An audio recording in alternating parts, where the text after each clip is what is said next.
Hello student. तो मैं प्रसन्ना चौधरी आज आप सबका फिर से मैं प्रसन्न प्रयास इस यूट्यूब चैनल पे आपका स्वागत करता हूँ। और आज हम पढ़ने वाले हैं legal rights and the state. Actually ये हमारा थर्ड सेक्शन है, चैप्टर नंबर 5 राइट्स। मैंने पॉलिटिकल साइंस के 11th क्लास की एनसीईआरटी है जो कि पॉलिटिकल थ्योरी, उसका जो चैप्टर नंबर 5 है उसका ही थर्ड पार्ट आज हम लोग बात करने वाले हैं, legal rights and the state. अगर आपने इसके पहले के वीडियोस नहीं देखे होंगे प्लीज़ देखिए, क्योंकि वो दो समझने के बाद ही आपको ये वीडियो आप देख पाएंगे। तो इसके आप प्लेलिस्ट ज़रूर देखिएगा। तो रिलेशनशिप कैसा है लीगल राइट और स्टेट, इनके बीच का क्या रिलेशन है वो आज हम लोग देखेंगे। तो सबसे पहले हम देखेंगे importance of legal recognition. Legal recognition की क्या ज़रूरत है, क्या इम्पोर्टेंस है इसका। तो सबसे पहले हम बात कर लें, जब भी हम ह्यूमन राइट्स की बात करते हैं वो हमें ना एक मॉरल सेंस को अपील करता है, ठीक है। बट ये ह्यूमन राइट्स तभी सक्सेसफुल होंगे जब इसको गवर्नमेंट का सपोर्ट होगा, जब गवर्नमेंट जो है इसके सपोर्ट में लॉ बनाएगी। सिर्फ मॉरल से कुछ नहीं होगा ना, आपको एक मैकेनिज्म चाहिए जिसके थ्रू, या आपको एक इंस्टीट्यूशन चाहिए जो ये इंश्योर करेगा कि ये ह्यूमन राइट्स एग्जिस्ट रहे। तो ये किसका काम है? तो ये है गवर्नमेंट का काम, ठीक है। तो जैसे कि ये पहला स्टेटमेंट कहते हैं कि while human rights appeal to our moral sense, it appeals to our moral sense, but उनका जो सक्सेस है, their success depends largely on the support of the government and the law. Now legal recognition यानी क्या? तो सबसे पहले legal recognition यानी कोई एक कॉन्स्टिट्यूशन बना है, कॉन्स्टिट्यूशन बनने के बाद में जो गवर्नमेंट है उसके ऊपर लॉ बनाती है, और लॉ बनाने के बाद में उसको रिकग्नाइज करती है। तो बहुत बार क्या होता है कि लॉ तो बनता है, ठीक है, बहुत बार ये रिकग्निशन कॉन्स्टिट्यूशन में ही होता है। जैसे बहुत सारे कंट्रीज में क्या हुआ है कि इसका जो है लीगल, ये इसका जो लीगल बिल ऑफ राइट्स है ये इंट्रोड्यूस करके कॉन्स्टिट्यूशन में ही इसको लीगल रिकग्निशन दे दिया गया है। बट जहाँ तक के हमारे कॉन्स्टिट्यूशन का सवाल है, हमने इसको इंक्लूड किया है राइट्स, फंडामेंटल राइट्स के नाम से।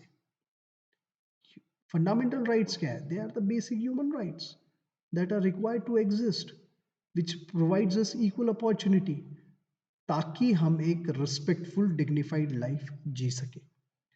तो कॉन्स्टिट्यूशन ये highest law of the land है, हमने ये देखा है, पहले भी पढ़ा है, ठीक है। और अगर कोई चीज़ कॉन्स्टिट्यूशन के अंदर अगर या कॉन्स्टिट्यूशन में मेंशन की जाती है तो it is of primary importance है, ठीक है। तो एक बार कॉन्स्टिट्यूशन में ये चीज़ आ जाए, फंडामेंटल राइट्स को अगर इंक्लूड कर ले या ह्यूमन राइट्स को अगर हम इंक्लूड कर ले, तो फिर जो गवर्नमेंट होती है वो टाइम टू टाइम क्या करती है? लॉ बनाएगी उस राइट्स को, ह्यूमन राइट्स को प्रोटेक्ट करने के लिए, या टाइम टू टाइम पॉलिसीज बनाएगी, ताकि ये जो जो ह्यूमन राइट एनश्राइन है कॉन्स्टिट्यूशन में वो अच्छी तरीके से जो है इम्प्लीमेंट हो, सक्सेसफुल हो इसके लिए। So this is the importance of legal recognition of the rights, ठीक है।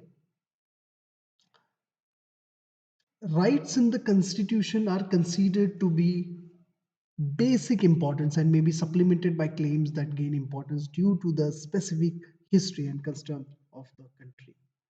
Let me tell you, ये जो rights हैं, आप constitution में certain rights आपको मिलते हैं, तो वो rights क्यों हैं हमारे पास?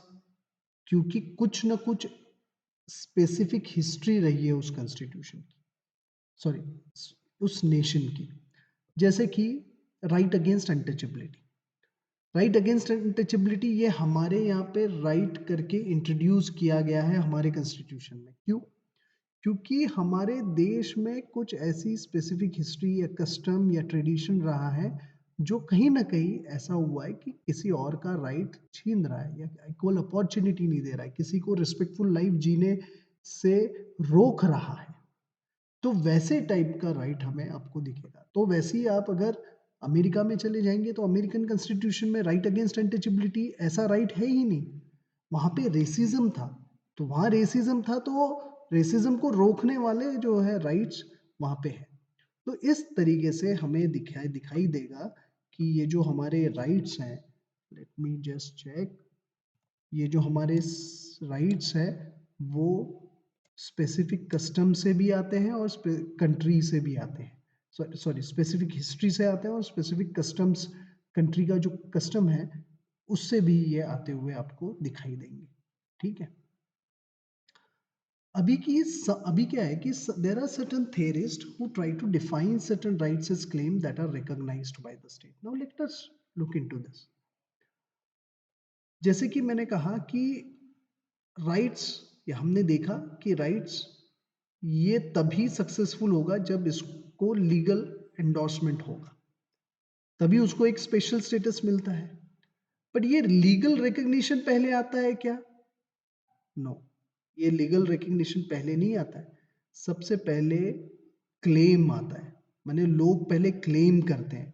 जब सोसाइटी या समाज कोई राइट को क्लेम करती है, उसी के बाद में उसको एक लीगल रिकग्निशन मिलता है, उसके पहले नहीं मिलता।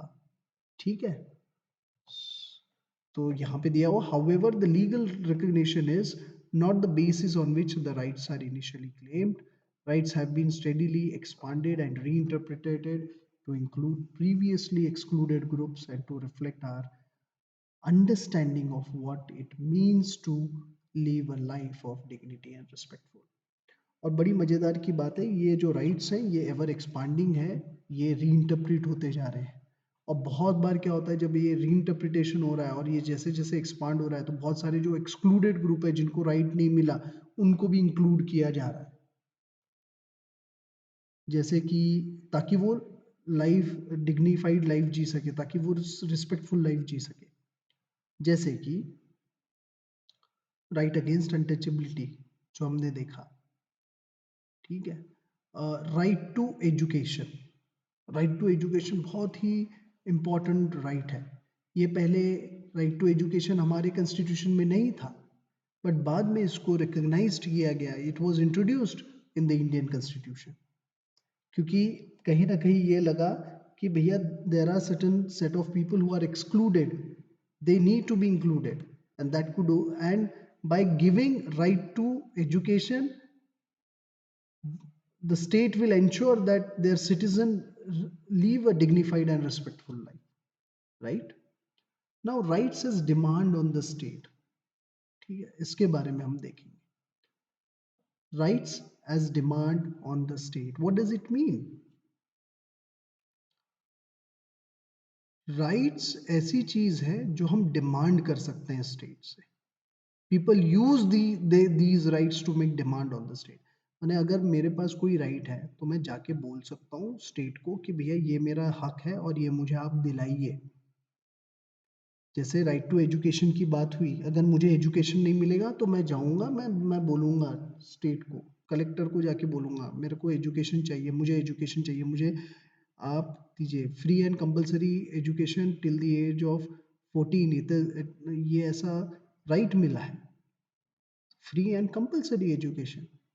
अगर आपको भी एजुकेशन नहीं मिला, आप कलेक्टर को लिखिए, आपको आपको भी जो है स्कूल में एडमिशन दे देंगे और आपकी फीस जो है वो गवर्नमेंट भरेगी। दिल मेक श्योर। ठीक है, सो इस तरीके से rights as demand on the state. ठीक है, and state has the obligation to take necessary step to ensure that the rights are fulfilled। ठीक है, they have to take certain necessary step और rights को fulfill करना पड़ेगा। now states obligation and constraints देखते हैं हम लोग। तो right place obligation on the state to act in a certain way. भैया राइट ना ये स्टेट के ऊपर में ऑब्लिगेशन डालता है कि आपको एक सर्टेन वे में ही एक्ट करना पड़ेगा। वो बताते हैं कि what state must do and what state must not do, state ने क्या करना चाहिए और क्या नहीं करना चाहिए, ये भी राइट इंडिकेट करता है। जैसे उदाहरण के तौर पे अगर आपका राइट टू लाइफ है और आपको लगता है कि मेरा राइट टू लाइफ थ्रेट है, मुझे लोग हार्म करने वाले हैं, तो ये स्टेट की रिस्पॉन्सिबिलिटी है, ये उसके ऊपर में ऑब्लिगेशन है कि वो मुझे प्रोटेक्ट करे, और प्रोटेक्ट ही ना करे, जो मुझे हार्म कर रहा है उसे पनिश भी करे। ठीक है, इसीलिए देखना कभी भी अगर अगर कोई बड़े एक्टर को या किसी को भी धमकी मिल जाती है तो तुरंत पुलिस प्रोटेक्शन मिल जाता है, बिकॉज राइट टू लाइफ है। ठीक है, if a society feels that right to life includes right to a good quality of life, the state is expected to pursue policies that are provided that provide for a clean environment. अगर जैसे जो जो चीज मैंने right to life की जब हम बात करते हैं तो क्वालिटी ऑफ लाइफ की बात करते हैं, तो स्टेट ये एक्सपेक्टेड है कि स्टेट जब भी अपनी पॉलिसी परसीव करेगी, they have to provide all those thing which are expected to lead a good quality life, जैसे कि क्लीन एनवायरनमेंट देना चाहिए और बहुत सारी चीजें। तो ऑब्लिगेशन तो है ही, स्टेट ने क्या क्या देना चाहिए वो तो हमने देख ही लिया। अगर हम कुछ मांगते हैं हमारे राइट्स को प्रोटेक्ट करने के लिए, स्टेट को तो देना ही देना है, बट साथ ही साथ में ये जो नेक्स्ट बहुत इंपॉर्टेंट है, ये कंस्ट्रेंट्स भी डालता है, यानी लिमिटेशंस भी डालता है स्टेट के एक्शंस के ऊपर।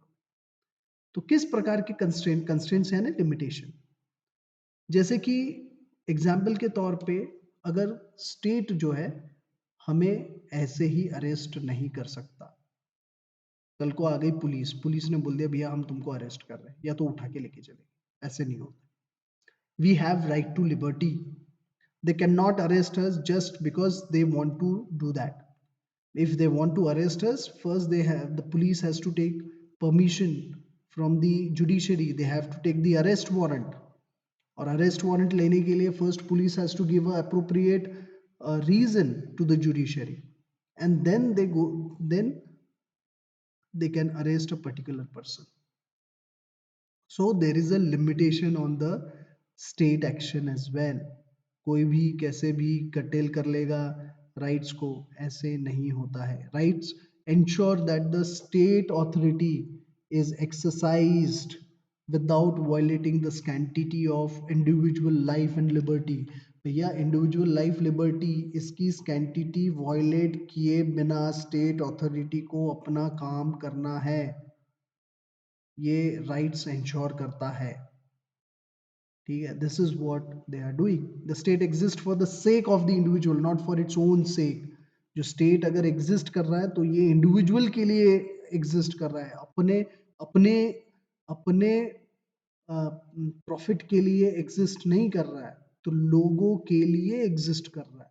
ये उसको ध्यान में रखना पड़ेगा जब वो काम करता है। ठीक है, तो ओवरऑल गवर्नमेंट का मेन ऑब्जेक्टिव क्या होता है? तो गवर्नमेंट का मेन ऑब्जेक्टिव है वेलबींग ऑफ द पीपल। सबके लिए एक वेलबींग होना चाहिए। Wellbeing of the people must be the governments main objective. और रूलर जो है, rulers are accountable for their action and must remember that law exists to ensure that the good of the people। अगर law exist करता है तो law इसीलिए ताकि लोगों का भला हो, लोगों के अच्छाई के लिए, लोगों के भले के लिए। ठीक है, लॉ एग्जिस्ट करता है, और रूलर्स जो है वो अकाउंटेबल है उनके एक्शन के लिए। तो now this was all about the legal, when we started, sorry, legal rights and state। I hope you like this video. Please like, share, subscribe and hit the bell icon. Meet you soon in the next video. Thank you very much.